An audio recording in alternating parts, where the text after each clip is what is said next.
ખાવાનું આપી દઉં? નહીં, મારે નથી જમવું. તમે લોકો જમી લો, જાઓ. બનાવ્યું છે. એ તો તું રોજ સારું જ બનાવે છે ને. મારે નથી જમવું કઈ. શું કામ? ક્યાં ગયા હતા? કોની સાથે જમીને આવ્યા છો? છોડ ને, તારે જમવું હોય તો જમી લે. શું થયું છે? મોઢું કેમ આ ઉતરેલી કઢી જેવું છે? કઈ નહીં, કઈ નથી થયું. હવે એકવાર પૂછું તો જવાબ આપશો કે મારે 100 વાર પૂછવું પડશે? તો મને ખબર પડે કે મારે આગળ 100 વાર હજુ પૂછવાનું છે. દામિની, ન થવાનું થઈ ગયું છે.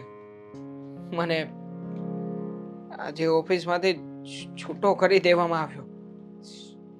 શું? હા, શું કામ? કંપનીનો એક જરૂરી પ્રોજેક્ટ ચાલી રહ્યો હતો. એ પ્રોજેક્ટ મારે જ પૂરો કરવાનો હતો. હા તો ભૂલ થઈ ગઈ એમાં, થોડી ઘણી. અને મારી ભૂલના લીધે કંપનીને કરોડોનું નુકસાન આવ્યું. શું? હા, કરોડનું? દેવાંગા શું કર્યું? હા, બહુ બહુ બુદ્ધિ હતી ને તમારામાં. બહુ ધ્યાનથી કામ કરતા હતા, આખા ઘરની જવાબદારી માથે હતી. તો શું કર્યું તમે? ધ્યાન ક્યાં હતું તમારું? ક્યાંય ધ્યાન નહોતું. આ ઘરની ચિંતામાં ને ઉપાધિમાં ભૂલ થઈ ગઈ. હવે વિચાર્યું છે કે શું કરશો એમ? કારણ કે એ કંપનીમાં તો તમને પાછી જગ્યા નહીં મળે. અને રહી વાત બીજે કામ કરવાની, તો આ વાત કઈ નાની અમથી નથી. કરોડોના નુકસાનની વાત છે. બીજી 10 જગ્યાએ વાત ફેલાઈ ગઈ છે. કોઈ કંપની તમને હાયર નહીં કરે. હા, અને કંપનીએ મારી ઉપર કેસ પણ કર્યો છે, ફ્રોડન્ટ એક્ટિવિટીનો.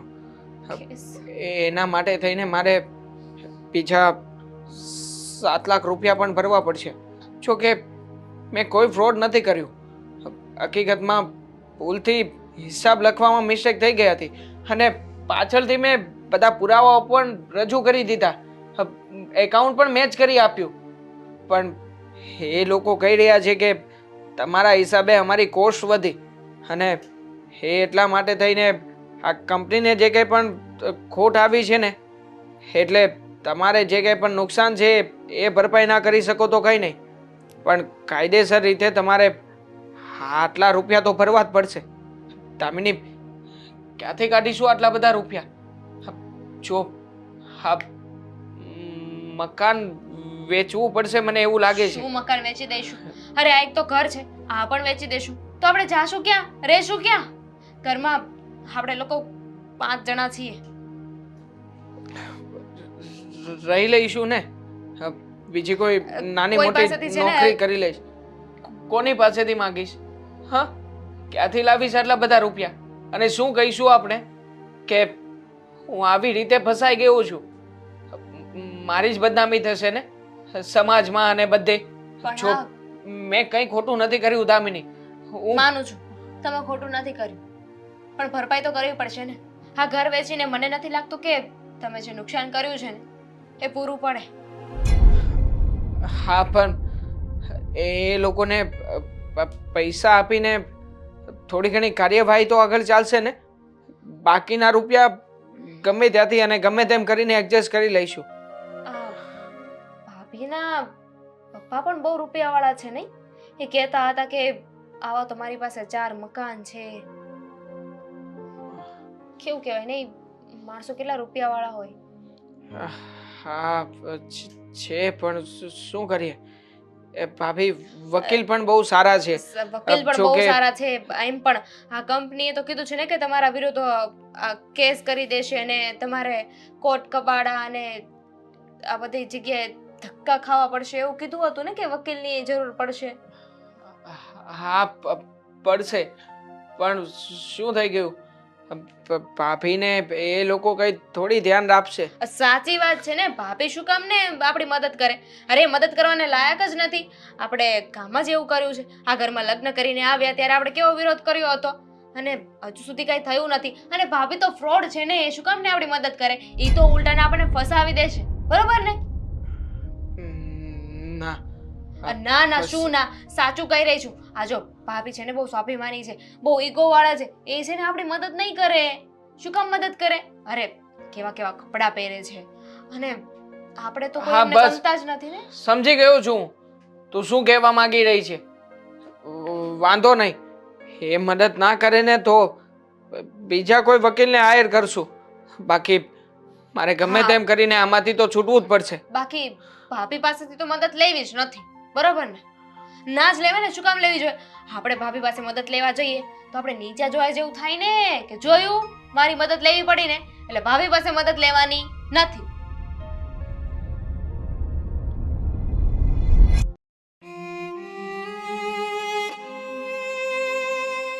શું થયું દેવા? તું કઈ મૂંઝવણમાં છે? હા, હું કહું ને, દેવાંગને કંપનીમાંથી કાઢી મૂકવામાં આવ્યા છે. શું ફાયર. શું કામ? શું થયું? એક પ્રોજેક્ટ આપ્યો હતો જેમાં હિસાબ કિતાબમાં કંઈક ગડબડી થઈ ગઈ છે. તું ચોરી પણ કરવા લાગ્યો? ચોરી મેં નથી કરી, 1 રૂપિયાનો પણ ખોટું નથી કર્યું. હકીકતમાં જે હિસાબ લખવાનો હતો ને એમાં મારાથી ભૂલ થઈ ગઈ. જેના હિસાબે જે રૂપિયા વધ્યા હતા ને એ રૂપિયા પણ મેં કંપનીમાં આપ્યા છે. છેલ્લે હિસાબ પણ મેળવી આપ્યો છે. પણ કંપનીવાળા એવું કહી રહ્યા છે કે જે સમયે મેં એ લોકોને હિસાબ આપ્યો ને એ સમયે જે આંકડાઓ હતા એ પ્રમાણે એ લોકોએ વહીવટ કર્યો છે. એટલે કંપનીને કરોડો રૂપિયાનું નુકસાન થયું છે. અને આ નુકસાનની ભરપાઈ માટે એમણે મારા ઉપર ફ્રોડન્ટ એક્ટિવિટીનો કેસ નાખ્યો છે. આપણે પૈસા ભરી દઈશું ને? કરોડોમાં રકમ છે. આટલા બધા તો નહીં ભરાય. હપ્તે હપ્તે ભરી દઈશું ને? મારો 8,000 પગાર છે, બધો તને આપી દઈશ. ના ના, પણ શું જરૂર છે? હા, દેવાંગ કહે છે ને તમારામાં બુદ્ધિ ઓછી છે, એટલે તમારે આ કંઈ કરવાની જરૂર નથી. તમે તમારી બુદ્ધિ ના વાપરો. હા, દેવાંગ પાસે વધારે બુદ્ધિ છે ને, એટલે જો શું કર્યું દેવાંગે. બરાબર ને દેવાંગ? દામિની, આવા સમયે તારે દેવાંગનો સાથ આપવો જોઈએ.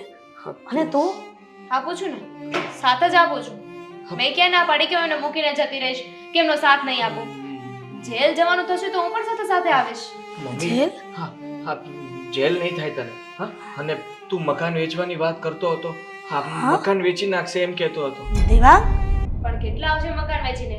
20-25 તમને કોણે લાખ? કહ્યું કે હું મકાન વેચી નાખવા માંગુ છું? હા, હું બહારથી તમારી વાત સાંભળી ગયો હતો. સોરી. દેવાંગ, હજુ પણ તું ચિંતા નહીં કર. હા, બધું ઠીક થઈ જશે. આદિ, શાંતિ રાખો. દેવાંગભાઈ પાસે અને તમારા મમ્મી પાસે વધારે મગજ છે ને, તો એમને ચલાવવા દો ને. હા, તમારામાં ઓછી બુદ્ધિ છે, શું કામ બોલો છો વચ્ચે? મારો ભાઈ અને- છે. પણ એ નથી માનતા ને કે તમે એમના ભાઈ છો. કેવી વાત કરો છો તમે? હું વકીલ છું. હું ધારું ને તો દેવાંગભાઈનો કેસ હું લડી શકું, આસાનીથી જીતી શકું, એવું પણ ગેરંટી. એનાથી પણ સારો આઈડિયા છે. દેવાંગ, આપણે એક કામ કરીએ. ભાભી વકીલ છે ને, તો એમની પાસે તો સારા સારા એવા અને મોટા મોટા વકીલ હશે જે તમારો કેસ લડી શકે. ભાભી થોડીને આપણું કામ કરવાના છે, બરાબર કે નહીં? સીધી એવી અને વાત છે. અને ભાભી ક્યાં સારા છે કે આપણને આ કેસમાંથી બહાર કાઢે? ઈ તો ઉલટાના આપણને ફસાવી દેશે. ના ના, કાઢશે ને. હા મીરા, તું મદદ કર ને. દેવાંગને બચાવી લે. હા મીરા, નાનો છે, ભૂલ થઈ ગઈ એનાથી. છોડ ને. હા, ભાભી તો મદદ કરશે, પણ આ લોકો નહીં સમજે ને. એમને તો એવું થશે ને કે ભાભી આપણને બહાર કાઢવાની જગ્યાએ વધારે અંદર ધકેલી રહ્યા છે. નહીં, ના ના, એવું હવે હું ક્યારેય નહીં કહું. ખરેખર ભાભી, અત્યારે મને ખાસ તો તમારા લોકોના સપોર્ટની જરૂર છે. જુઓ, તમારા વગર હું આ કેસ ક્યારેય નહીં જીતી શકું. માટે પ્લીઝ ગમે તેમ કરીને મને બચાવો ને આમાંથી. મીરા, મારી ભૂલ થઈ ગઈ કે આજ દિન સુધી તને વહુ તરીકે સ્વીકારી નહીં. પણ સાચું કહું ને તો આજે તારી ખૂબ જરૂર છે અમને. મારા દીકરાને બચાવી લે. આ કેસમાંથી છુટકારો અપાવ ને દીકરા. બચાવી લે. ભાભી, ભૂલ માત્ર મારા મમ્મીની એકલાની નથી.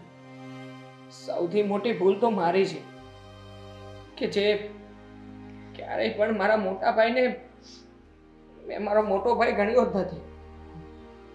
હા, માનું છું કે એને બોલવા ચાલવામાં થોડી ઘણી પ્રોબ્લેમ હતી, તો મારે તો સમજવું જોઈતું હતું ને.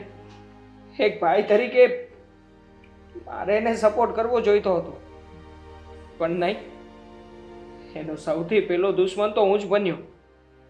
વાતે ને વાતે ટોકી નાખતો, એને કહેવાનું ન કહેવાનું, અને ત્યાં સુધી તો ઠીક, પણ જરૂર પડે ને તો હાથ પણ ઉપાડી લેતો. મારા મોટા ભાઈનું બહુ જ અપમાન કર્યું છે મેં. અને હું તો જનેતા હતી ને. મા માટે બંને દીકરા સરખા હોય છે, પણ મેં બંને દીકરામાં વારો વર્તારો રાખ્યો. મેં ક્યારેય આદિને પાસે બેસાડીને માથે હાથ નથી ફેરવો, કેમ કે મને એમ હતું કે આ દીકરો જીવનમાં કાંઈ નહીં કરી શકે.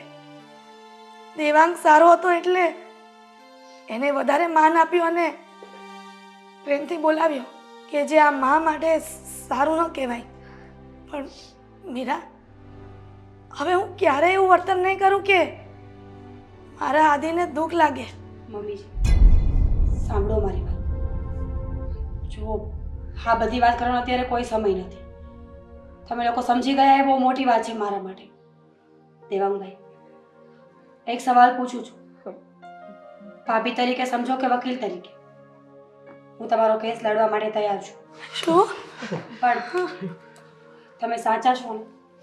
પાછળથી એવું ન બને કે તમારા હિસાબે મને પણ કોઈ નુકસાન થાય. ભાભી, સાચું કહી રહ્યો છું. આમાં મારી કોઈ જ ભૂલ નથી. ખાલી આંકડાઓની માયાજાળમાં હું ફસાઈ ગયો હતો ને રકમમાં આમ તેમ થઈ ગયું છે. બાકી મેં હિસાબ પણ કંપનીને આપ્યો છે અને એનું લેખિત પુરાવો પણ છે મારી પાસે. ઠીક છે, હમણાં આપણે ઓફિસે જઈશું અને તમે બધા જ પુરાવા મને આપો. આપણે સામે કેસ ફાઇલ કરીશું. હું તમને વચન આપું છું, જો તમે સાચા હશો ને તો આ કેસ આપણને જીતવાથી કોઈ નહીં રોકી શકે. મીરા, થેન્ક યુ ભાભી, જોયું? Thank you so much. હા, તમે લોકો આ બધું હું કરું છું બીકોઝ ઓફ માય હસબન્ડ. આદિત્યએ કહ્યું ને કે તું કેસ લડ, એટલા માટે. બાકી આદિત્યએ ના કહ્યું હોત ને તો હું આ કેસ ક્યારેય ન લડું. ઘરમાં જેને ખોટો સિક્કો માન્યો હતો એ ખરા સમયે સાચો સિક્કો સાબિત થયો. હા, મોટા ભાઈ એટલા માટે જ મદદ કરી રહ્યા છે ને કે એ ભોળા છે. હા, એ થોડી મારી જેમ હાથ ઉપાડશે કે મારી ભૂલમાં મારો વાંક કાઢશે. મોટા ભાઈ, મને માફ કરી દેજો. અરે તારે માફી ન માંગવાની હોય. હા હા, જોયું? મને સારી પત્ની મળી. મમ્મી, હું કહેતો હતો ને, હા ભલે ને મોડી મળી પણ ઓડી મળી. હેલો મિત્રો, જો તમને અમારો વિડીયો પસંદ આવ્યો હોય તો અમારી ચેનલને લાઈક કરો, શેર કરો અને સબસ્ક્રાઇબ કરો. Thank you.